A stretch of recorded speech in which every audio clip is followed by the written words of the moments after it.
Hello, learners. Welcome back to the channel. Today I'm here with Let's Vocab Session 4. Before we move further, let's revise the words we did in the last video.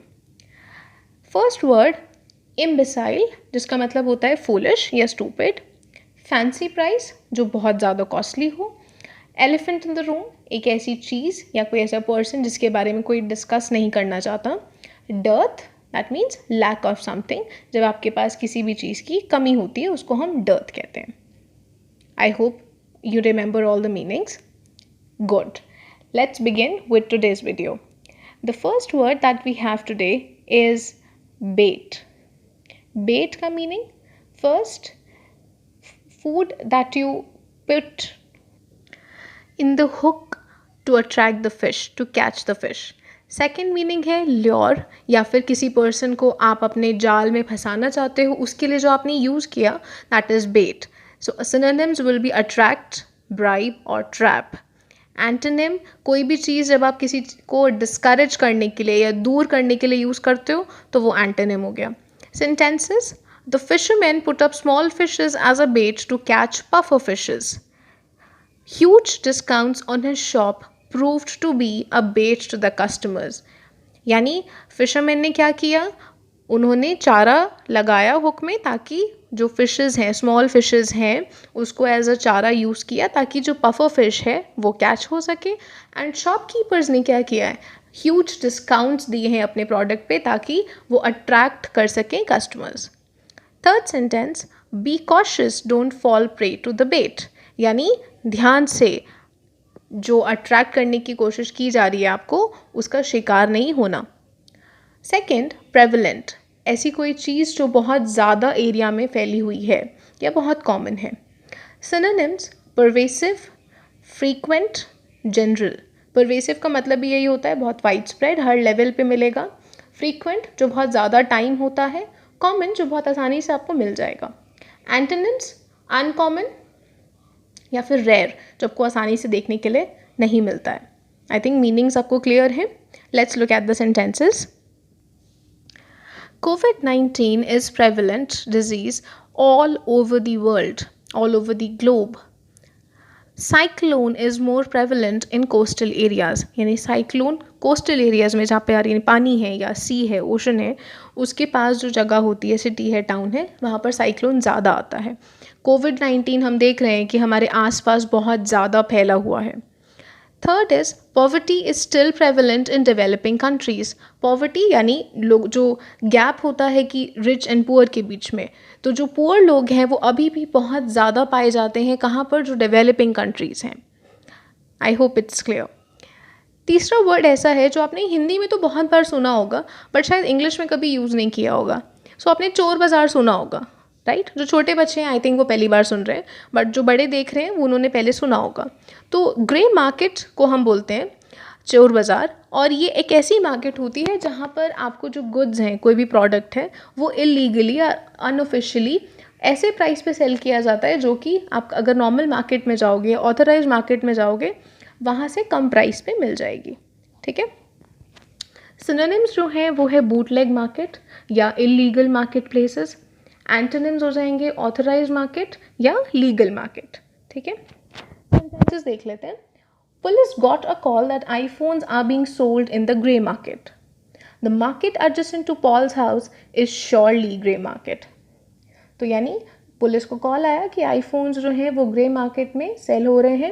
And I think Paul के पास जो market है, adjacent का मतलब पास में, side of, जो पास में market है, I think वो ग्रे मार्केट है. Next word today we have is a left handed compliment. तो लेफ्ट हैंड से दिया हुआ कॉम्प्लीमेंट नहीं. लेफ्ट हैंडेड कॉम्प्लीमेंट एक ऐसा कॉम्प्लीमेंट है. कॉम्प्लीमेंट क्या होता है? तारीफ. एक ऐसी तारीफ है जो कि कहने के लिए तारीफ है बस, लेकिन एक्चुअली में वो एक इंसल्ट है. So criticism disguised as a compliment. Criticism क्या होता है? जब आपकी इंसल्ट की जा रही है. डिस्गाइज यानी उसके छुपा के उसको, ठीक है, तो उसकी आड़ में जब आपको कॉम्प्लीमेंट दिया जा रहा है. तो बैक हैंडेड कॉम्प्लीमेंट या फिर इंसल्ट, इसके सिनोनिम्स हैं. एंटोनिम्स हो जाएगा जब आपकी कोई रिस्पेक्ट कर रहा है या आपको प्रेज कर रहा है. तो she gave me a left handed compliment while I was cooking. तो यानी मैं जब कुकिंग कर रही थी उसने मुझे कॉम्प्लीमेंट तो दिया कि अच्छा आप तो बड़ी अच्छी कुकिंग कर लेते हो, तो लेकिन एक्चुअली में वो कॉम्प्लीमेंट नहीं दे रहे हैं, उनके टोन से आपको पता चलता है ये टॉन्ट है ना, इजी भाषा में इसको क्या बोलेंगे, टॉन्ट, कि आप वो बोल तो रहे हैं कि अच्छा बना लेते हो लेकिन एक्चुअली में उनका मीनिंग वो नहीं है। ठीक है, क्लियर हुआ? Her comment on my hair was a left handed compliment, तो उन्होंने मेरी बालों की जो तारीफ़ करी वो एक्चुअली में तारीफ़ नहीं थी। Chef gave me a left handed compliment on my culinary skills. culinary skills क्या होती है, जब आप चॉपिंग करते हो ना उसको हम culinary स्किल्स कहते हैं।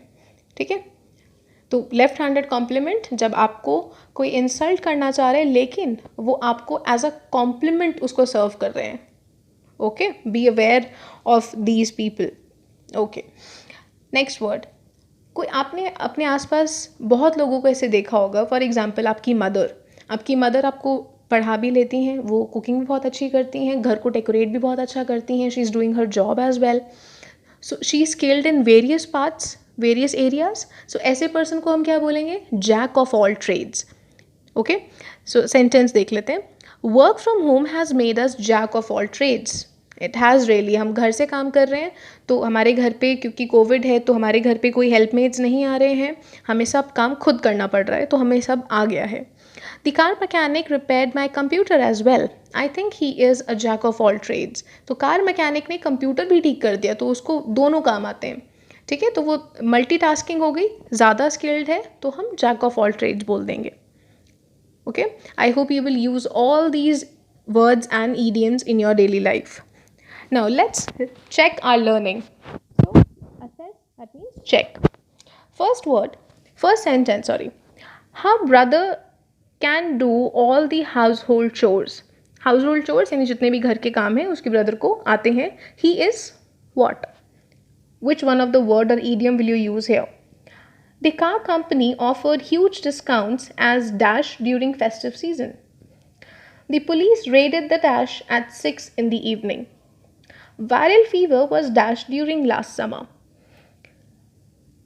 I hope you have thought of all the answers.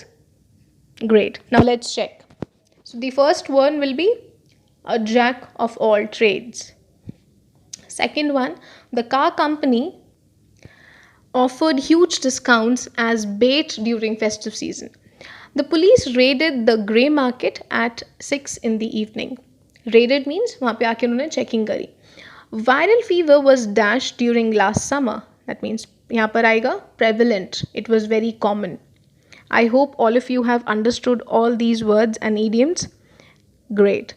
Keep learning, okay? And goodbye. We'll meet in the next video. Stay safe.